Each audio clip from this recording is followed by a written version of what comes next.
kita langsung ke pengamat politik UIN Syarif Hidayatullah, ada Adi Prayitno. Selamat siang Mas Adi, apa kabar?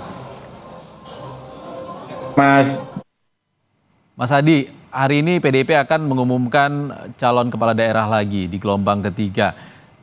Pilkada Jakarta, Anda melihatnya siapa yang lebih berpotensi? Anies Baswedan atau Basuki Cahayapurnama? kalau saya melihat justru Anies Baswedan ya, karena memang membaca korespondensi historisnya, rasa-rasanya memang PDIP relatif serius untuk menjajaki komunikasi politik dengan Anies. Pertama, Anies ini kan sejak lama tokoh eksternal yang selalu disebut oleh PDIP soal kemungkinan akan diusung dalam Pilgub Jakarta. Yang kedua, memang PDIP dan Anies Baswedan ini kan sama-sama memiliki historisitas yang sama, sama-sama dikucilkan, sama-sama dikerdilkan, sama-sama tidak diajak dalam koalisi besar ya, yang diusung oleh Kimplas. Nah, yang ketiga tentu karena faktor misalnya ini antara PDIP dan Anies, bagi saya saling membutuhkan satu sama yang lain. Dari segi PDIP tentu mereka ini butuh nama besar yang relatif kompetitif bahkan berpeluang untuk mengalahkan Ridwan Kamil dan Suswono yang diusung oleh koalisi mayoritas ya Kim Plus yang ada 12 partai politik. Sementara PDIP dari segi partai hanya satu dan karenanya Anies merupakan salah satu opsi yang saya kira relatif ya kuat untuk bisa mendandingi kekuatan mereka. Sementara pada saat yang bersamaan kita tahu bahwa Anies ini adalah sosok yang kelihatan juga ingin maju dalam Pilkada Jakarta di 2024 dan Anies satu-satunya cara dan satu-satunya pintu untuk bisa berlayar hanyalah dengan bergabung dengan PDIP. Jadi dalam konteks ini saya kira sepertinya memang Anies relatif lebih memungkinkan sebagai variabel yang jauh lebih menjanjikan untuk maju di Pilkada Jakarta dibandingkan dengan nama-nama yang lain. Saya kira PDIP sebenarnya punya nama besar ya, kader-kader di dalamnya seperti misalnya ada Ahok terutama, di situ ada Rano Karno dan Pak Jarod, tapi memang harus diakui jika dihadap-hadapkan dengan Ridwan Kamil, nama-nama ini sebenarnya tidak terlampau kompetitif, bahkan tidak memperbesar ceruk pemilih di luar PDIP. Karenanya paling mungkin kalau PDIP ini bisa berkomunikasi dan mengusung Anies sebagai salah satu kandidat di Jakarta, bagi saya PDIP nantinya akan mendapatkan sokongan dari kekuatan partai politik lain, terutama dari pendukungnya Anies Baswedan. Jadi ini variabel yang saya sebutkan bahwa Anies jauh lebih diuntungkan dan memungkinkan akan diumumkan sebagai salah satu kontestan yang mungkin nanti siang ini akan diumumkan oleh PDIP sebagai salah satu kandidat yang akan diusung di Jakarta. Saya kira di situ konteksnya.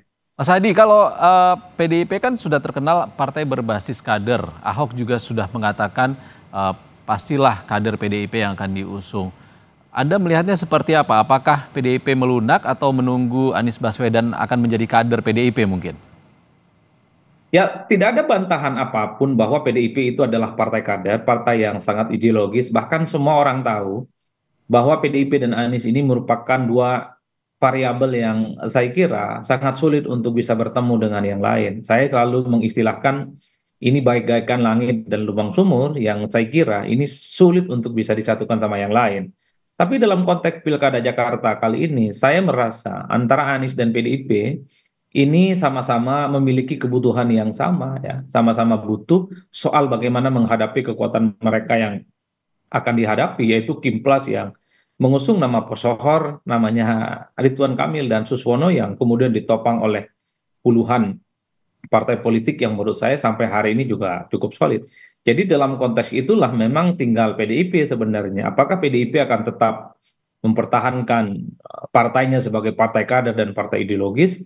Sementara pada saat yang bersamaan PDIP masih membutuhkan ceruk pemilih di luar kekuatan mereka yang tentu opsinya ada pada Anies Baswedan. Karena bagi saya melawan kekuatan Gimplas di Jakarta ini tentu tidak hanya bermodalkan jargon-jargon ideologis, tidak hanya cukup bermodalkan misalnya alasan kader adalah utama, tapi bagaimana taktis pragmatis bahwa PDIP harus mulai menghitung siapa sebenarnya jagoan yang bisa diusung kompetitif dan bisa memenangkan pertarungan.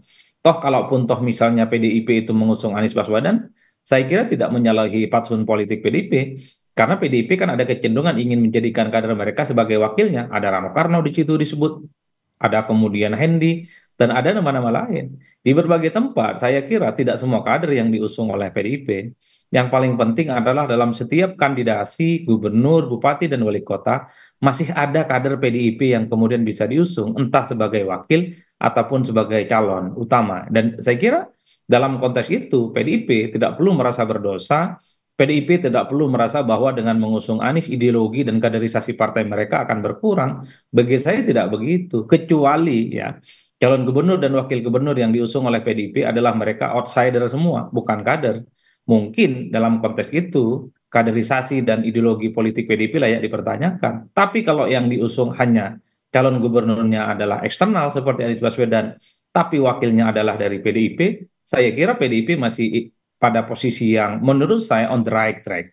Karena masih menaruh kader terbaiknya sebagai salah satu kontestan yang sangat mungkin akan diusung dalam kompetisi seperti Pilkada Jakarta.